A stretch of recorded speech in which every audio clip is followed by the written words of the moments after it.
Hello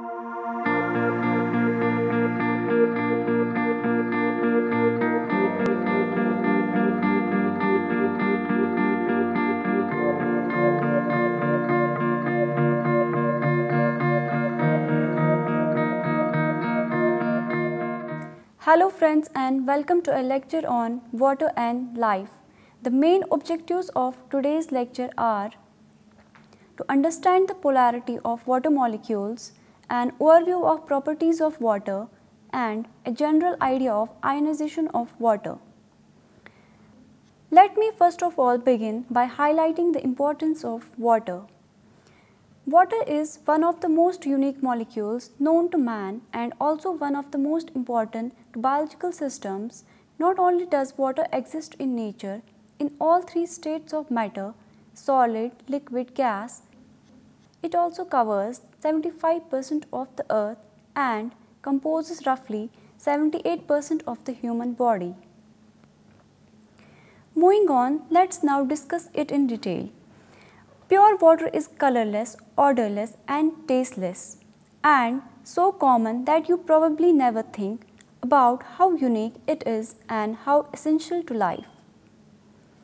Most plants and animals contain more than 60% of water by volume.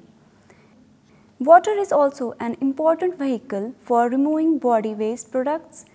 As part of the digestive juices, it helps to change consumed food into nutrients that body can use. Within the bloodstream, it also helps to carry those nutrients to the body cell in need and carry away cellular waste products. Waste products are then excreted from the body. Most unwanted substances in the body can be removed from the body via the urine. Water helps to form the lubricants found in the joints of the body. It is also the basis for saliva, bile, and amniotic fluid, the important shock-absorbing fluid which surrounds an unborn fetus. Water is involved in all the body processes. Water is an efficient heat conductor and serves to maintain the uniform body temperature essential for health. As a protector of internal organs, water is indispensable. It serves as a cushion and prevents the transmission of shock from the outside. It also serves as a nature's solvent for many chemical compounds and is the medium for many chemical reactions to occur. Now, let's discuss water as a polar molecule. Each molecule of water consists of one atom of oxygen and two atoms of hydrogen. The oxygen atom in a water molecule attracts negatively charged electrons more strongly than the hydrogen atoms do. As a result, the oxygen atom has a slightly negative charge and the hydrogen atom has a slightly positive charge. A difference in the electrical charge between different parts of the same molecule is called polarity, making water a polar molecule. Each hydrogen atom of a water molecule shares an electron pair with the central oxygen atom. The geometry of the molecule is dictated by the shapes of the outer electron orbitals of the oxygen atom, which are similar to the sp3 bounding orbitals of carbon. These orbitals describe a rough tetrahedron with a hydrogen atom at each of the two corners and unshared electron pairs at the other two corners. The sharing of electron between hydrogen and oxygen is therefore unequal. The electrons are more often in the vicinity of the oxygen atom than of the hydrogen. The result of this unequal sharing is two electron dipoles in the water molecule, one along each of the HOO bonds. Each hydrogen bears a partial positive charge and the oxygen atom bears a partial negative charge equal to the sum of two partial positives. As a result, there is an electrostatic attraction between the oxygen atom of one water molecule and the hydrogen of another, called a hydrogen bond. The polarity of water is responsible for effectively dissolving other polar molecules such as sugars and ionic compounds such as salt. Ionic compounds dissolve in water to form ions. This is important to remember because most of the biological reactions to occur, the reactants must be dissolved in water. Coming on to my next objective, which is properties of water. First, I will discuss polarity. Polarity simply means that the molecule has both positive and negatively charged ends. More important, the polarity of water is responsible for effectively dissolving other polar molecules such as sugars and ionic compounds such as salt. Ionic compounds dissolve in water to form ions. Because water is able to dissolve so many substances, it is known as universal solvent. Substances that cannot be dissolved by water, such as oils, are called fat soluble and are non-polar. Non-ionic compounds that are strongly covalently bonded insoluble substances make excellent container of water, such as cell membranes and cell walls. Next comes hydrogen bonding. When water molecules align with each other, a weak bond is established between the negatively charged oxygen atom of one water molecule and the positively charged hydrogen atoms of a neighboring water molecule. The weak bond that often forms between hydrogen atom and neighboring atoms is the hydrogen bond. Next is cohesion. Because of extensive hydrogen bonding in water, the molecules tend to stick each other in a regular pattern.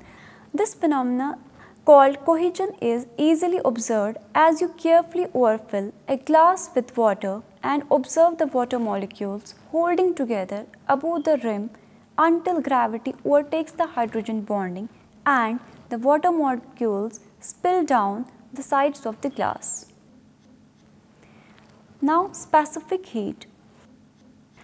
Water has a high specific heat index. It absorbs a lot of heat before it begins to get hot.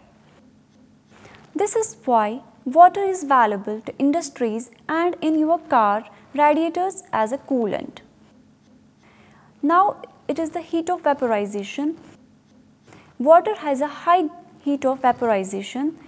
Water absorbs heat as it changes from liquid to gas. The human body can dissipate excess of heat by evaporation of its sweat. Now, boiling and freezing points. Pure water at sea level boils at 100 degrees centigrade and freezes at 0 degrees centigrade. But extra energy is needed to push the water molecules into air. This is called latent heat. The heat required to change water from one phase to another. At higher elevations, lower atmospheric pressure, water's boiling temperature decreases. This is why it takes longer to boil an egg at higher altitudes. The temperature does not get high enough to cook the egg properly. If a substance is dissolved in water, then the freezing point is lowered. That is why we spread salt on streets in winter to prevent ice formation. Energy is lost when water freezes. A great deal of heat is released into the environment when liquid water changes to ice.